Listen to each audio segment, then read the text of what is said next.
Hello, my YouTubers. This is your boy, your man, your YouTuber, Jack McCarthy. And today I'm reacting to 3 true scary Halloween stories. The latest video uploaded by Mr. Nightmare yesterday. I didn't get to it yesterday because I was busy with a lot of stuff going on mostly school and work. So sorry if you hadn't seen any videos in a while, but you know, I can be very busy with stuff like that, and you know, college is very important to me, but I hope some of you understand. Before I begin, like, subscribe, check out my other reaction videos such as the Bad Baby music video one, and don't forget to also check out the other music video of the My Eyes by Pentatonics, and then don't forget to check out the Slash Street Boys song Die by My Knife, a parody song of the Backstreet Boys. Those songs are pumping up a lot of views, baby. All right, let me just go over the double checking. Brightness. All right, I think we're ready. So and this is the Mr. Nightmare 1 3 True Scary Halloween Stories, and let the reaction to it begin. Ooh, skeleton zombies. Story uno. Halloween used to be one of my favorite holidays. Now I kind of just enjoy it when I have a decent party to go to. In 2018, when I was a senior in college, my friend Tracy's sorority was going to be throwing a big Halloween party at the sorority house. Sweet. She said I could bring one friend since they didn't want too many outsiders at the party. Makes so I sense. invited my best friend Cody. We're very last minute people when it comes to Halloween costumes. The party was that night and we didn't have anything. Huh. Cody was working late, so he'd have to meet me right before the party. So he asked me to get a costume for him, and he'd just Venmo me the money. I ran to the nearby Spirit Halloween store that opened up like 5 minutes from my house. I was just shotgunning it. I picked a Where's Waldo costume for myself and a Superman costume for Cody. Oh, he'll love it. Both 2 of the cheaper costumes they had.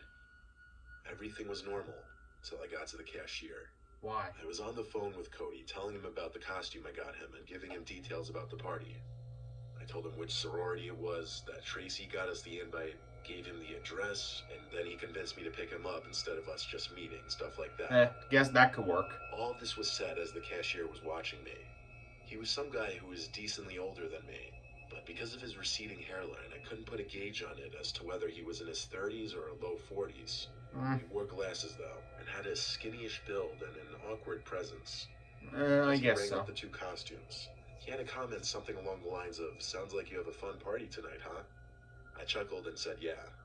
Then he started asking more details, like if it's open invite, and had a comment about there being lots of girls. I said it's closed invite and that I barely got an invite. He said it's all good. Then he shook my hand and introduced himself as Mike. So I did the same and told him my name was Sean, and I left. It was weird. Fast forward to later that night. I picked up Cody and we arrived to the party around 10 p.m. It sounded loud inside, and there were multiple groups of people entering the house before us. At the door, a girl asked us who we knew there, and I told her Tracy. She let us in, and we were in this huge living room area. Music blasting, all the lights dimmed low, Halloween decorations everywhere. Nice. People with red cups full of booze crowding the place. Yeah, that's Halloween Tracy stuff. and hung around her for a while. We played beer pong and other drinking games. It was a very legit party. But then, at some point, there was a commotion by the front door area. Cody, Tracy, and I and a few others walked over, and the girl at the door started calling out, "Where's Tracy?" She came forward, and the girl asked, "Who is Sean?" I said, "I am." Then she asked me who that creepy guy we invited was. I was confused and said, "Who?" She described some older-looking man in a cowboy costume with a fake mustache. He apparently inappropriately touched one of the girls, trying to get her into a separate room, and she screamed for help. And he took off with something in his pocket. None of the guys chased after him or anything. Immediately, I thought of the cashier from Spirit Halloween. I told them about it. That's a possibility. Got even more creeped out. The party went on, but they were a lot more cautious about who they were letting in. And they even considered calling the cops for a second. That whole thing really killed my vibe, and we didn't stay much longer after that. In total, we were probably at the party for a couple hours at most. We left a little past midnight, I think. I didn't drink much. Okay. As I started my car, The car parked like 2 cars behind us also turned on, and as I drove in the direction of Cody's house, the car started to follow. Cody and I were sure it had to be him after it made 4 of the same turns, so I pulled to the side of the road, egging him on to pull over. But the car just stopped for a few seconds, then basically floored it past us. We didn't get a good look at who was inside, but I'm still positive it was him. Huh. After dropping off Cody down the block from his house, just being cautious, I was staying very aware of my surroundings, and because of that, I noticed a car in the near distance with its lights off, tailing me. It looked like the same car. I got to a main road, once again pulled over, and waited. The car once again waited, and then a few seconds later turned on its lights and floored it in the far left lane, passing me. I was obviously shook, and drove home as fast as I could while I was sure I wasn't being followed. I called that Spirit Halloween location the next day and reported the cashier. They thanked me for the information, but I never went back there, so I wouldn't know if he was fired or anything. Looking back, I wonder if I could have and should have pressed charges. Probably. Regardless, I have no idea what he could have possibly wanted from me. But either way, I'm happy he didn't find out where I live. Probably just a creep. At least you avoided him, that's all that matters. Oh. Halloween of 2019 was the most terrifying night of my life. Really? I live in Australia. Because we don't celebrate Halloween as enthusiastically, we don't get as many trick-or-treaters. Around 5 or 6 people at most. I am personally a huge fan of Halloween, though, to the dismay of my parents who would prefer not to acknowledge it. Obviously, that leaves me in charge of putting up decorations and handing out candy. This particular year, Halloween fell on a school night, and a storm began just after 6 o'clock, which unfortunately meant my efforts preparing the decorations had pretty much gone to waste. Oh, yeah. Ignoring my better judgment, I still waited for trick-or-treaters in the living room and watched The Conjuring to pass the time. Conjuring. Around an hour and a half later, I got a message from my friend M on our group chat, asking if anyone would like to mess around and go trick-or-treating. At first I was confused. We hadn't gone trick-or-treating in over 5 years, but I decided it would make the night more enjoyable as nobody was knocking on the door anyway. My other friends, who I'll call S, C, and H, all agreed and asked M where we should meet up. Good call. M quickly replied he couldn't make it, which was strange because he was the one who offered to go trick-or-treating. But he suggested a house which has lots of candy. Me, S, C, and H all arrived at the house within half an hour. A large table with a pumpkin bowl filled with lollipops stood at the front porch, and after checking the windows to make sure we weren't being watched, we emptied the bowl between us, only leaving a few to avoid suspicion. As we turned around to leave, we were greeted by 2 men dressed as clowns approaching us up the driveway. Oh boy. They had huge painted smiles and tilted heads. I could tell we were all creeped out, and one of my friends screamed as they started bolting towards us, one squeaking its rubber nose as they chased. Oh jeez. After running for what felt like an eternity, we finally lost them. We decided to go to M's house so we could discuss what just happened in a safe area. However, when M answered the door, he burst into laughter. What the hell are you guys doing? He said, confused. You told us to go trick-or-treating. Can you just let us inside? S replied. After sitting down on M's couch, we all soon realized M had lost his phone earlier that day, and a stranger had suggested the idea of going to that house. Oh shit. Some sort of trap for the clowns. After another half hour, I cautiously made it home by 9:30, finished my movie, and went outside to collect the candy bowl I set up. I was shocked to see the bowl was completely empty. However, my stomach turned when I saw a clown nose was now laying inside of it. I told my parents everything that happened, and showed them the clown nose that had been left at our house. They assured me it was just some Halloween prank. I woke up around 1 a.m. to noises coming from my bedroom window, like rocks hitting the glass. Oh jeez. Although I was scared half to death, my curiosity got the better of me. I eventually opened the blinds. My Halloween decorations were destroyed and littered the ground below. Oh no. I stared motionless in complete shock until a lollipop was thrown at the window, breaking my trance. I looked up and saw them, the 2 clowns perched upon the neighbor's roof, looking down at me. I screamed and ran away towards my parents' room. I'll skip the details that followed, but the police were called and the clowns were not found. The officers informed us they would check out the house my friends and I trick-or-treated at, and they left in about half an hour. Okay. The following morning, we were told the house was abandoned, and M's phone was discovered inside. Oh boy. That day at school, I learned M, S, C, and H all had creepy experiences during the night as well. I'm not sure if the clowns followed us home or they somehow tracked us through M's phone. Huh. All I know is that Halloween is only a few weeks away, and I am completely terrified they'll return. Maybe. That's always a possibility. You never know.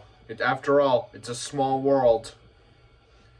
Well, that and hopefully It's a something stormy different Halloween happens. night. I was with my three friends John, Mary, and Keenan. Since we didn't have any real plans and were kind of just hanging around, I decided to grab the Ouija board from my closet. Oh All boy. my friends were down to try it. I wanted to be funny, but also set the mood, so I got 3 candles, lit them, and turned off all the lights. The 4 of us sat at the table with our hands on the planchette. We started off by saying, "Is anyone there?" Of course, the planchette started to move, and we all started to laugh.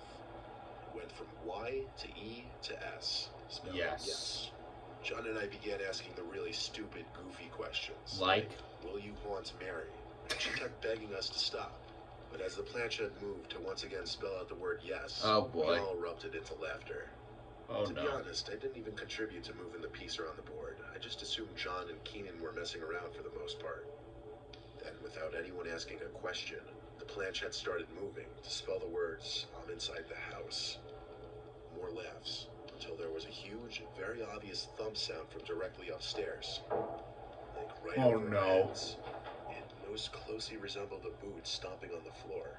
All It's of us his jumped. ghost. Mary started screaming and freaking out. John, Keenan, and I didn't know whether to laugh or be freaked out. My parents weren't home. No one was except for me. We don't have any pets. Suddenly, the doorbell rang. We looked at each other. Then I went to look through the peephole. I opened the door. It was a dad and his young son trick-or-treating under an umbrella. Huh. I opened the door and handed the kids some candies. But once I shut the door, it was back to the current reality of the situation, Yep. which was figuring out what the hell that sound was. Upstairs. I convinced all 3 of them to come upstairs with me just to check. We all got to the upstairs hallway. All that was on was a nightlight plugged into the floor outlet. We were halfway through the hallway, approaching my parents' bedroom, which was the room directly above the table we were sitting at, where we heard the noise. That's when we all heard the same thing. It was this voice of a girl. What was said, none of us could hear it, but all 4 of us agreed we heard the voice of a girl in my parents' room, followed by the sound of something being dropped on the floor. Mary and Keenan ran down the stairs, freaked out, but not making a peep. John and I, however, approached the door. I opened it quietly and pushed it open slowly. I looked into the dark room, and I saw something tall standing in the far corner of the room. I slammed the door shut, and we ran down the stairs.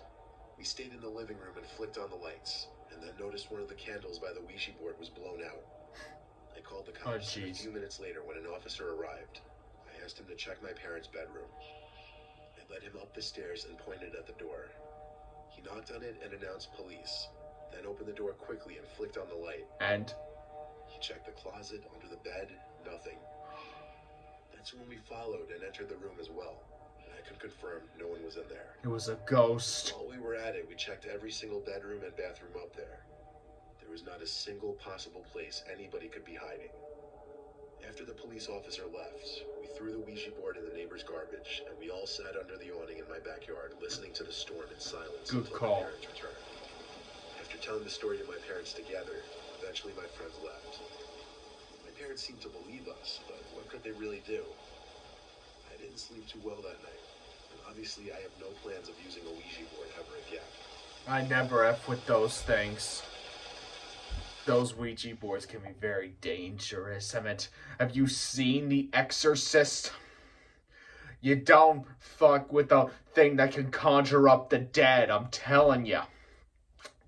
If you really got a death wish, take it with the Ouija board, but don't bring anybody else involved. I don't do the Ouija board. Trust me. The last thing I would do is fuck with the unliving. That's not my thing. Sorry, I'm just letting you know. I don't F with those that are, dead and possessive. You know what I'm saying. But Well, bottom line, I don't know what was my scariest video. I mean, I was pretty terrified by the clowns one, and maybe I was a tiny bit terrified by the creepy guy from the Halloween store.